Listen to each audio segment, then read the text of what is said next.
Bonsoir, bienvenue pour cette 14e saison d'Anime Time.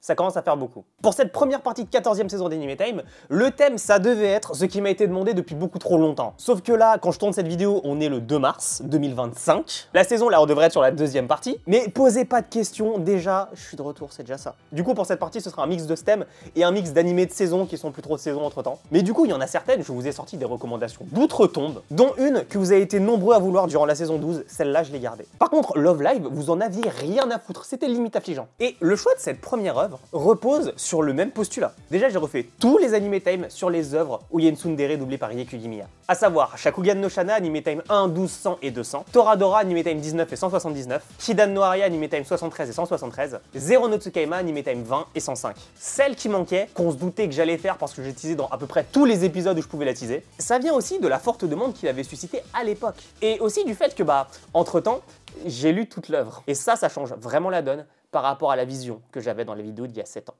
Ou 8 maintenant. Bonsoir et bienvenue pour ce 221e épisode d'Anime Time. Premier épisode d'Anime Time de cette première partie de 14e saison et premier Anime Time de cette 14e saison. Il y a un peu plus de 7 ans maintenant, voire un peu plus de 8 ans maintenant, je vous ai présenté Hayate the Combat Butler. Une œuvre qui, si je la trouvais un peu répétitive à l'époque, elle a démontré qu'elle avait beaucoup de surprises à faire valoir, si tant est qu'on prend le temps de s'y intéresser, et c'est ce que je vais essayer de faire dans cet épisode remake. C'est parti.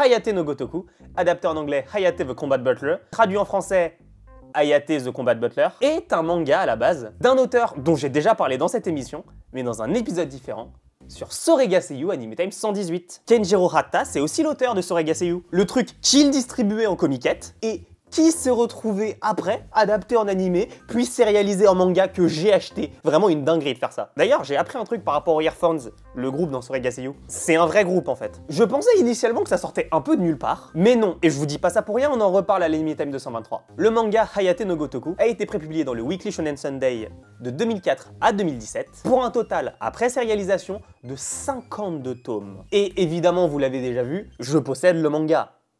Non, mais je possède tout le manga. Vraiment tout.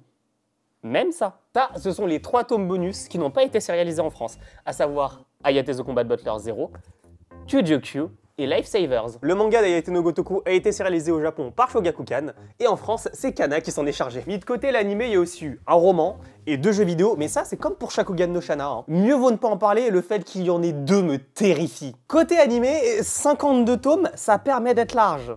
Et on peut dire qu'ils l'ont été. La première saison, Hayate no Gotoku, est en 52 épisodes. Produite par le studio Synergy SP, diffusée entre 2007 et 2008, et licenciée en France par Black Box. La deuxième saison, Hayate the Combat Butler, mais avec 2 points d'exclamation, est cette fois-ci adaptée par JC Staff étonnamment, et compte 25 épisodes, le tout diffusé en 2009. Et ensuite, on va avoir le droit à une 3e saison, qui commence par un film. Hayate the Combat Butler, Heaven is a Place on Earth. Il parlait clairement pas des États-Unis en ce moment. Ce film est sorti dans les salles japonaises le 27 août 2011 et réalisé par le studio Manglobe. Ils ont encore changé de studio. D'ailleurs, la saison 3, Hayate the Combat Butler, Can't Take My Eyes Off You, diffusée en 2012, en 12 épisodes, c'est aussi Manglobe. Manquerait plus que ce soit l'Hershey aux manettes de la saison 4, mais non, c'est bon, ça va. La dernière saison, Hayate no Gotoku Cuties, sort en 12 épisodes, diffusée en 2013, et aussi adaptée par Manglobe. C'est vraiment le bordel, alors qu'il n'y a que 6 entrées. Mais si vous comptez, en animé, Hayate the Combat Butler, c'est 101 épisodes, un OAV et un film. Si on oublie Hayate no Gotoku Nisenju Yonen, en gros, pour les 10 ans de la série, Manglobe a sorti 3 OAV supplémentaires. Donc 101 épisodes, 4 OAV et un film au total. Ça va encore. S'ils n'avaient pas rajouté un putain de drama en live action. J'ai bugué quand j'ai lu ça. Mais ça existe, voilà l'affiche, je vous jure que c'est pas sorti de mon chapeau. Le truc a duré 13 épisodes, mais c'est un live action taïwanais, pas japonais, donc ça rentre pas dans mes critères pour en parler, désolé des taïwanais, ratio. D'ailleurs, Crunchyroll, ratio plus miaule aussi, j'ai pas souvent l'occasion de le dire. Dans cet animé, on va suivre Hayate, un majordome de combat.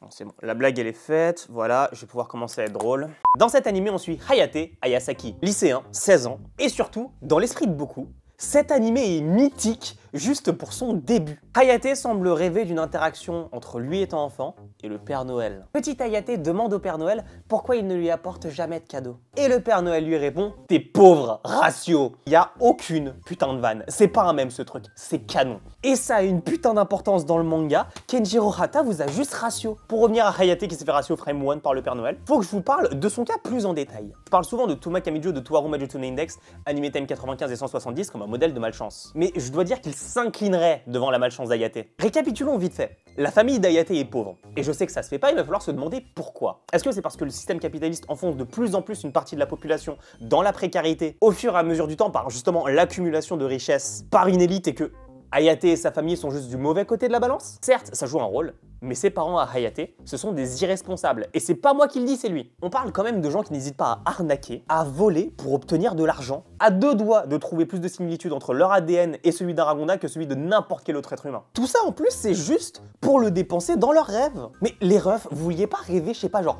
d'une Fiat Punto ou d'un loft en bord de lac? Genre un truc même pas réaliste, mais réel? Alors, ok, bon, Hayate vit ça comment?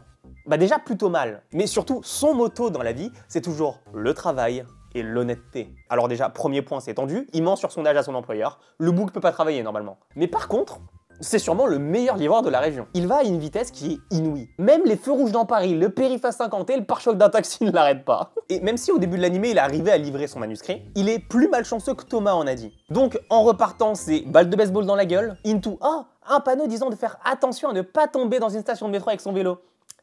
Et ça fait bim bam boum. Il s'en sort au moins, ça va. Mais on a dit qu'il est malchanceux, ce lycéen ordinaire. Hein. Il croise justement ses camarades de classe ordinaires, inscrits dans son lycée ordinaire, qui vont de manière ordinaire se rendre ensemble dans je ne sais pas trop quel lieu pour fêter Noël de manière ordinaire, alors que lui, il ne peut pas. Et il est à 10% de sa malchance là. 5% en plus quand il retourne à son taf. Je vous ai dit qu'il mentait sur son âge à son patron. Et bah il vient de se faire virer pour ça. Bon, chiant. Mais le petit souci, c'est qu'en ajoutant 10% de plus à sa malchance, ce sont les parents d'Hayate qui ont prévenu son patron. Et 10% encore en plus, puisque son salaire a été remis à ses parents. Et quand il rentre chez lui, il retrouve bien ses 170 000 yens de paye. Enfin, ce qu'il en reste. 5% en plus. Après, là, on n'est qu'à 40% de malchance. Ça va, c'est gentillet. Hein. Parce que les 60% restants se trouvent dans cette petite enveloppe subtilement intitulée « Cadeau de Noël ». Mais avant que je vous révèle le contenu de ce cadeau, avez-vous déjà entendu parler des parents de Hime Arikawa dans Himegoto? Dans Himegoto, Anime Time 61, les parents d'Hime l'ont vendu à de très gentilles personnes pour éponger leurs dettes qu'ils ont accumulées parce qu'ils ont décidé d'aller voyager à l'étranger. Mais vous pensez qu'ils ont imité qui? Ah, totalement. Ils ont suivi le séminaire d'arnaque du père d'Hayate. De très bons élèves, ils iront très très loin. Il y a aucune vanne. Les parents d'Hayate ont contracté une dette de 156 804 000 yens, soit au taux actuel quand j'ai écrit cette vidéo, un peu moins d'1 million d'euros. Et pour éponger leurs dettes, ils ont vendu leurs gamins à des personnes très généreuses. Donc au choix, Hayate peut devenir esclave, mule pour transporter du shit, escroc, ou simplement mourir. Autant vous dire que la fuite reste une meilleure option. Dans sa cavale, Hayate, par cette douce nuit du 24 décembre, va croiser dans un parc parfaitement aléatoire une enfant devant un distributeur. Cette dernière se plaignant de ne pas pouvoir payer en carte bancaire sur un distributeur. En 2007. Même aujourd'hui, c'est pas toujours possible au Japon. Vous allez me dire, ok, oui, mais qu'est-ce qu'on en a à foutre, c'est une gosse. Oui, vous avez raison. Mais où est votre esprit Startup Nation un peu? Vous voyez une gamine. Hayate, lui, il voit des thunes. Vous imaginez la rançon s'il la kidnappe? Mais même à 100% de sa malchance, le boug il est pas au max. Parce que la gamine va se faire emmerder, il va instinctivement la défendre. Et même lui passer son manteau parce qu'elle a froid. C'est pas fini, hein, parce que là on est vraiment parti pour alimenter une incompréhension totale, donc allons-y all-in. La gamine qui se nomme Nagi, tout de même étonnée par la gentillesse de ce brave garçon, elle décide de faire quelque chose pour l'aider. Mais elle lui a vraiment demandé quoi, premier degré? Et Hayate va répondre qu'il la veut, elle. Oui. Et qu'il veut même qu'elle sorte avec lui. Et j'entends déjà le FBI arriver, vous avez bien raison les gars, mais on a dit un malentendu. Hein. Évidemment, Nagi, elle a pas Kala qui parlait de kidnapping en fait. Et elle commence, en bonne tsundere doublée par Yekugimiya, à être super gênée de la situation. On va avancer un peu dans l'histoire, je vous jure que le premier épisode dure que 20 minutes. Hein. Hayate va réussir à obtenir le numéro du tuteur de Nagi pour mettre à exécution son plan. Devinez quoi? Il donne son blaze en appelant ce con. C'est pas fini, hein. Il est qu'à 120%. Nagi, qu'il voulait kidnapper, hein. Devinez quoi? Elle s'est faite kidnapper. Vraiment, Thomas peut aller se rhabiller, hein. Il y a pire, en fait. Il y a largement pire. En courant après les kidnappeurs de son otage de kidnapping, Hayate tombe sur une fille à vélo nommée Maria, avec qui il discute avant de lui emprunter son vélo pour aller sauver Nagi. Je vous l'ai dit au début, Hayate, c'est le livreur le plus rapide à vélo. Même la gendarmerie à moto ne l'arrête pas. Il va, au péril de sa vie, littéralement, réussir à tirer Nagi des griffes de ses kidnappeurs. Et donc, totalement rater son plan. Joyeux Noël. Et les 200% de malchance sont un beau score, vraiment bien joué. On est dans l'animé le 25 décembre. Et Hayate va avoir le droit à un cadeau. Voyez-vous, je vous ai pas dit quel était le nom de famille de Nagi. Sanzenin. Nagi Sanzenin. L'héritière de la famille Sanzenin. Et surtout, une fille pétée de thunes. D'ailleurs, Maria, c'est sa gouvernante. Si elle était dehors, justement, c'est parce qu'elle cherchait Nagi qui avait fait une fugue. Et face à l'altruisme totalement involontaire d'Hayate, déjà Nagi décide bien évidemment de ne pas le laisser mourir de froid et des diverses commotions qu'il a subies, mais surtout, elle va lui proposer de devenir, pour la protéger elle, son nouveau majordome. Est-ce que Hayate va accepter? Spoiler, oui, c'est dans le titre. Ou est-ce que cette nouvelle vie de majordome va l'amener? Qu'adviendra-t-il de la dette faramineuse d'Hayate?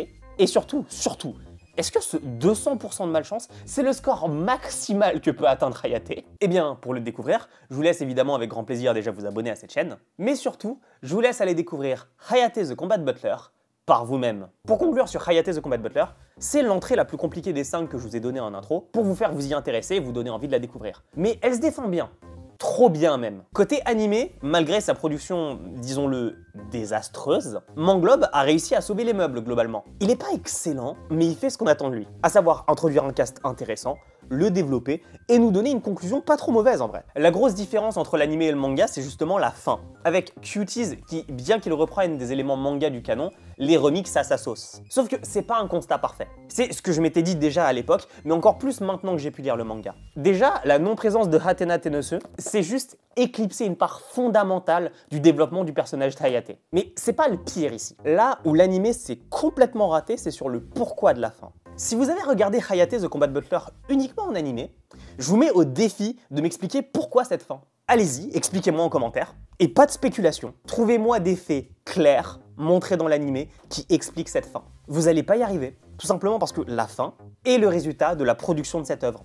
Bonne en apparence. C'est frustrant parce que Hayate the Combat Butler, ça reste une très bonne œuvre. C'est vraiment l'animé qui rend les gags répétitifs dans la saison 1, qui ensuite improvise pendant la saison 2 pour amener la fameuse intrigue que Kenjiro Hata commence à développer dès le tome 3. Donc, comment ça il se défend bien? En animé, malheureusement, Hayate no Gotoku n'aurait pas pu être mieux. On a 52 épisodes qui couvrent 5 volumes. Quand il crée évidemment pas juste des épisodes pour pouvoir faire des références supplémentaires, genre comme à Code Geass dans l'épisode 33, cool, vraiment très cool mais pas utile. Une saison 2 qui justement, elle, se recentre sur le récit, mais qui, bloquée par le média, finit par se détacher beaucoup du récit original, pour simplement au final se trouver à faire l'équivalent de 14 volumes. Moi, je suis Manglobe, j'arrive après ça, simplement je prends le manga, je le feuillette vite fait dans le mauvais sens, et j'improvise en fait. Et c'est ce qui est fait dans la saison 3, qui reprend juste l'idée globale du récit, pour l'emmener totalement autre part, oubliant totalement d'introduire Hisui au profit de Ruri, et même chose d'ailleurs avec Hatena Tennose. Et la saison 4, Cuties, c'est juste un moyen d'introduire tous les éléments manquants à la série pour y introduire justement une fin décente. Il y a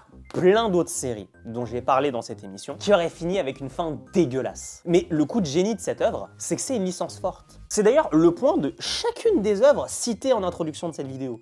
Elles ont toutes été une licence forte, et qui donc ont attiré à leur échelle un public assez conséquent. Hayate the Combat Butler et Shakugan no Shana bien plus que les autres, bien que Toradora dure beaucoup plus dans le temps, mais ne pas en faire un animé, ça aurait été vraiment une perte colossale. Clairement, Manglobe a fait le bon pari en continuant l'animé. Allez le voir si vous voulez, il donne beaucoup de clés pour comprendre le manga, mais pas juste totalement à côté du récit. Retenez juste que vu les débuts désastreux, s'il n'avait pas viré bâbord, il serait cassé la gueule. Le manga, par contre, c'est une toute autre histoire. Dites-vous que j'ai dû recommencer une œuvre que je connaissais. Donc imaginez-vous bien que c'était super long à lire. J'ai mis quasiment 9 mois pour lire 3 tomes. Ok? J'ai mis 1 mois pour lire les 49 restants. C'était phénoménal. Je ne me force jamais à lire un manga, surtout à cette vitesse. C'est juste que Kenjiro Hata a l'art et la manière de nous garder captivés même en connaissant tout, puisque c'est déjà dans un ordre bien plus cohérent, concis, et qu'encore une fois, on le rappelle, hein, l'intrigue, elle commence au tome 3. C'est étonnant parce que j'ai toujours pensé à Hayate no Gotoku comme le maillon faible des 5. Le slice of life qui ne fait rien, mais en fait, c'est pas un slice of life, c'est un putain et un pur vrai shonen. Oui, en outre, on suit la vie de Nagi, Maria et Hayate, mais à chaque instant, leur vie est un rebondissement. Exemple, le chapitre 23 qui est dans le tome 3, et l'épisode 7 de la saison 1, Hayate se fait engueuler par Nagi et doit livrer un colis à un personnage du nom de Wataru. Frame suivante, Hayate panique pour rien. Frame encore suivante, il rencontre une maid qui décide de l'escorter jusqu'au magasin où il doit aller, mais l'évite comme la peste. Il arrive au magasin, insulte dans sa gueule par Wataru. Into, il apprend que c'est le fiancé de Nagi, Wataru. Vous comprenez ce que j'entends par pur shonen? C'est pas tant par le contenu que par la manière d'amener chaque truc. C'est juste à chaque fois une baffe dans la gueule, mais une baffe qui fait rire. Et là, j'ai fait exprès de prendre un chapitre assez calme, hein.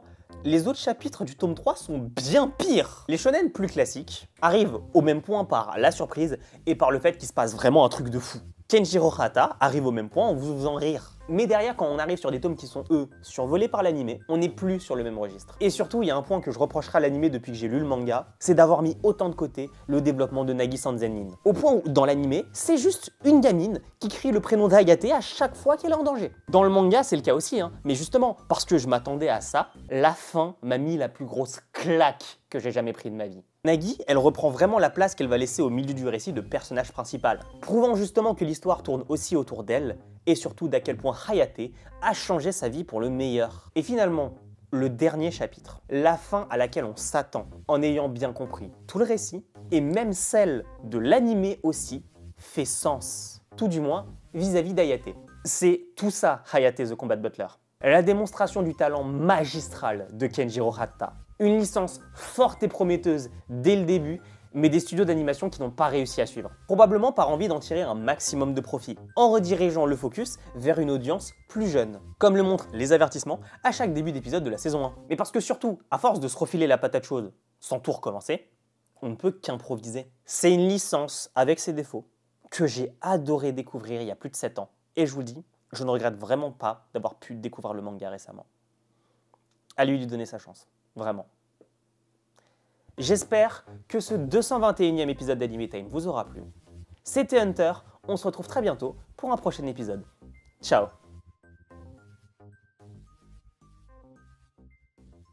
Vous vous en rendez pas compte, mais ça va jusque là, pour l'instant. Et il en reste encore quelques-uns. Hop là. Oh bordel, oh bordel.